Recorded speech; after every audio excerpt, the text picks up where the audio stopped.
What's up everybody, welcome back to the channel. It's your boy Q, and today I'm going to try to keep this one as short and sweet as possible. So it's been about 2 months since the next gen consoles came out. About 2 months, I think it came out November, the Xbox was November 10th, the PlayStation was November 12th. So that's like, I'm terrible at math. So that's 90 days one has been out and like 88 the other's been out. So oh, somebody, what is that?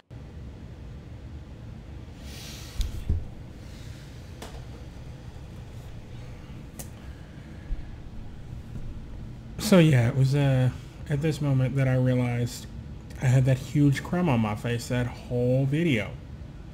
So I apologize. Try not to look at it, but I just pointed it out, so you're probably gonna look at it. I'm sorry. Back to the video. I'm just gonna do a quick review, let you know what I'm thinking about pros and cons on both systems, and if I were to give my honest opinion, which one I would go to. Okay, so we're gonna start with the PS5. The PS5 does pros so far, I would say just the games, Miles Morales, Demon Souls, even so, well, Cyberpunk's on everything, but Cyberpunk actually functions on the PS5.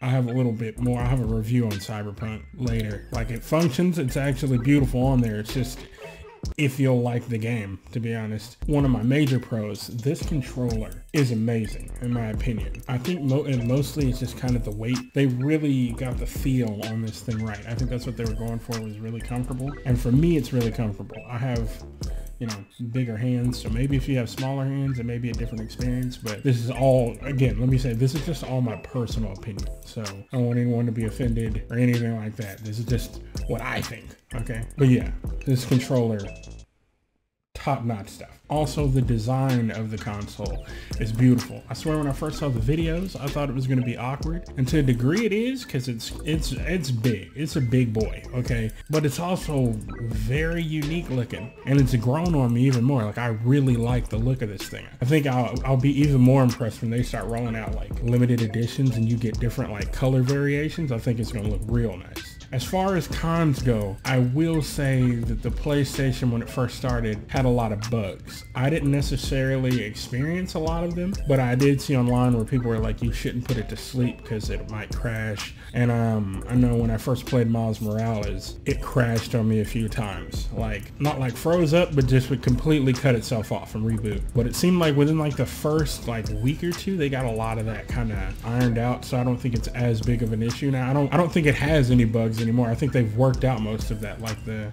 only thing I've experienced bugs with is Cyberpunk 2077, and I'm not sure if that's necessarily the system or the game, because I know the games had a lot of bugs. So on that one, I'm probably just going to blame that one on the game, to be personally honest. Another con, the system is not noisy to me, but I know I've heard a lot of people say, like with the old PS4s, like, oh, it sounded like a jet engine when it took off. I had one of the, like, I want to say one of the original PS5s, and I never experienced that. But the noise that my PS4 made is on par with my PS5. My PS5 actually is probably slightly quieter than my PS4, but that noise was never enough to really bother me, to be honest. And normally it's when I was playing really intense games. I have a little clip of the PS5 noise, so I'll insert that, but to me it's not really that big of a deal.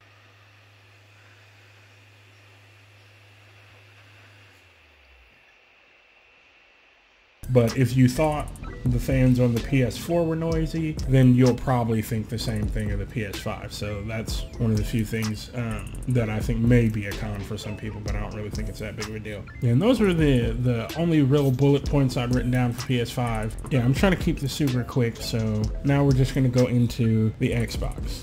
And as far as like my pros for the Xbox, Game Pass. To me, Game Pass is dope. I think a lot of people, you know, will be like, well, I've played most of those games. To me, if you have played most of those games, man, hats off to you, because there's a lot of games on Game Pass. I think that whole sort of service and thought process is probably going to be kind of the wave of the future. I'm hoping maybe not, because I'm a person who likes to collect games and I like physical copies of games. But I feel like if you're like realistically with the prices of games and everything going up, and just like in order to like the consoles themselves are like $500, games like $80. Let's say you had 2 kids, you're trying to get another controller, that's another, you know, what, $60-$70. Then you have to pay for like, you know, gold or like your Game Pass, and then you also have to pay for, you know, you have to have internet a lot of times to play a lot of these games.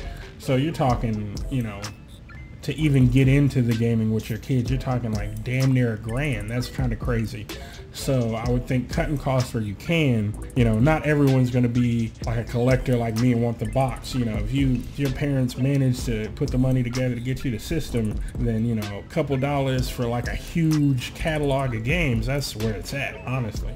So that's a big pro for Xbox. Oh, now as far as noise, just like how I was talking about the PlayStation like sounding like the PS4, the Xbox to me is whisper quiet. It's like I hardly ever can even tell if the fans are on. Like whatever cooling and everything they've done to this system is top notch.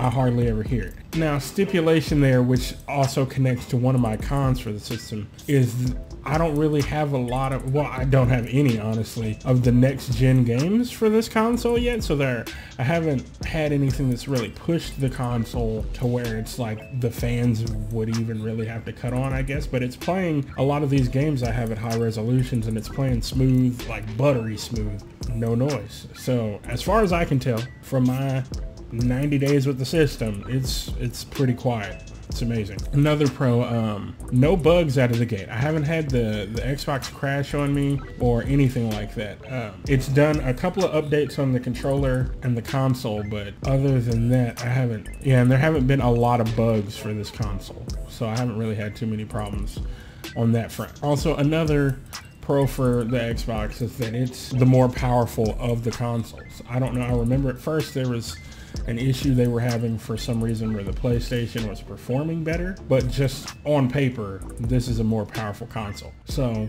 hopefully when they start getting some really good games out there, we'll get to see that in action more and, you know, really get to push the console. I'm looking forward to it. Okay, as far as cons go, the biggest one that I think everyone is taking note of is the fact that there weren't really any launch exclusives, at least not that I know of or that, you know, anyone was pushing. So it's like a faith buy. You're buying it because it's a great console. They have a great catalog on Game Pass that you can play, but you're buying for future content. It's more of like a future proofing. Like I have the console now. When they put something out, I'm gonna be ready. And I know I saw, like, you know, when they did their big game preview and everything, they had a few games that I was like, okay, I want to check that out. And I know, you know, they've got the Bethesda deal, so we should be getting content rolling out for the Xbox soon. So I don't think that's that big of a deal. I think with the launch of any console for a while, it's going to be very dry. You know, like people are, you know, hyped about the PS5, but, you know, Miles Morales, Demon Souls, there's like a few other games, but like if you're really hyped and you played through those, it's drying up too. It's just, that's just kind of what it's going to be until,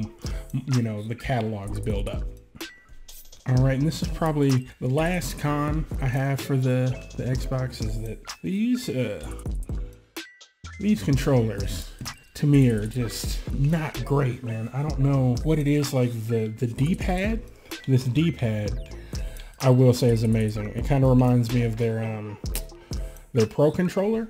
You know, it's super clicky. If you like your controller super clicky, you may like it. It's just, I'm guessing because I've been playing both of them, and so I've been, you know, comparing these two remotes, and I think the PS5 just has a heavier weight to me, you know, like, so it feels better in hand, and this controller just feels like kind of light and cheap to me. And I think, I mean, it's not even, I don't even think it's a bias, like comparing it to the PS5. I think in my head, I'm comparing it to like my old, like 360 controllers and I like these better, like the feel and the weight of these better than I like this one. I may just be super weird, but that's just kind of how I feel about it. Also, I think they went for an attempt to make this like a, let me see, like an extra grippy material, and it's not the most comfortable, but regardless, the controller works. You know, it does fit the hand pretty good. It's a little smaller than I would like, but again, like I said, I have big ass hands, so it may be perfect for most people. But yeah, that was about it for the pros and cons of each system. So